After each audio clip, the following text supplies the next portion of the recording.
Ladder ডায়াগ্রামে দেখতে পাচ্ছেন P00 এটি একটি ইনপুট সুইচ অর্থাৎ স্টার্ট বাটন। এই স্টার্ট বাটন চাপ দেওয়ার সাথে সাথে মেমোরি রিলেটা অন হবে, পুরো সিস্টেম পাওয়ার পাবে। তো সেন্সরের সামনে যখন ওই শ্যাফটটা থাকবে তখন মোটরটি ফরওয়ার্ডে ঘুরতে থাকবে এবং মোটরের সাথে সংযুক্ত শ্যাফটটি ঘুরতে ঘুরতে যখন দ্বিতীয় সেন্সরের সামনে যাবে তখন ফরওয়ার্ড বন্ধ হয়ে রিভার্সে মোটরটি ঘুরতে থাকবে। তো এইভাবে মোটরটি শ্যাফটটি যখন আবার পুনরায় প্রথম সেন্সরের সামনে আসবে তখন আবার রিভার্সে ঘোরা বন্ধ হয়ে আবার মোটরটি ফরওয়ার্ডে ঘুরতে থাকবে। তো এইভাবে অটোমেটিক চলতেই থাকবে যতক্ষণ না পর্যন্ত স্টপ করব। আবার টাইমের সেটিং দেখতে পাচ্ছেন, এটা হচ্ছে time delay, forward time delay এবং রিভার্স টাইম ডিলে। অর্থাৎ মোটরটি ফরওয়ার্ডে ঘোরার পর বন্ধ হওয়ার সাথে সাথে রিভার্সে চালু হবে না।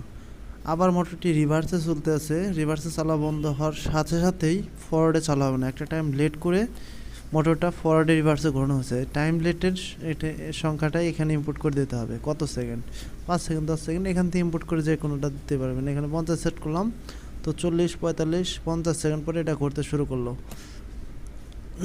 আবার রিভার্সের টাইম সেট করব আমরা 25। তো 25 সেট করার পরে যখন রিভার্সে দেব 25 সেকেন্ড লেট করে সে রিভার্সে ঘুরবে।